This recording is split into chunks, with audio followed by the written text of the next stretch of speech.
بسم الله الرحمن الرحيم. قل أوحي إلي أنه استمع نفر من الجن فقالوا إنا سمعنا قرآنا عجبا يهدي إلى الرشد فآمنا به ولن نشرك بربنا أحدا وأنه تعالى جد ربنا ما اتخذ صاحبة ولا ولدا وأنه كان يقول سفيهنا على الله شططا وأنا ظننا أن لن تقول الإنس والجن على الله كذبا وأنه كان رجال من الإنس يعوذون برجال من الجن فزادوهم رهقا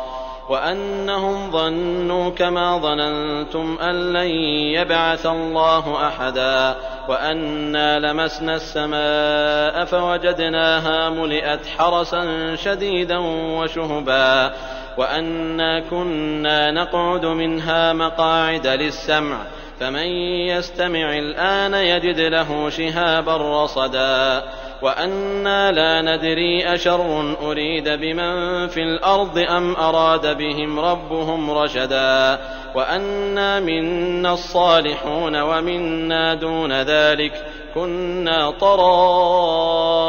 قددا وأنا ظننا أن لن نعجز الله في الأرض ولن نعجزه هربا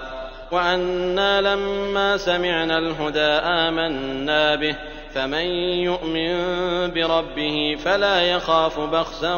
ولا رهقا وأنا منا المسلمون ومنا القاسطون فمن أسلم فأولئك تحروا رشدا وأما القاسطون فكانوا لجهنم حطبا وأن لو استقاموا على الطريقة لأسقيناهم ماء غدقا لنفتنهم فيه ومن يعرض عن ذكر ربه يسلكه عذابا صعدا وأن المساجد لله فلا تدعوا مع الله أحدا وأنه لما قام عبد الله يدعوه كادوا يكونون عليه لبدا قل إنما أدعو ربي ولا أشرك به أحدا قل إني لا أملك لكم ضرا ولا رشدا قل إني لن يجيرني من الله أحد ولن أجد من دونه ملتحدا إلا بلاغا من الله ورسالاته ومن يعص الله ورسوله فإن له نار جهنم خالدين فيها أبدا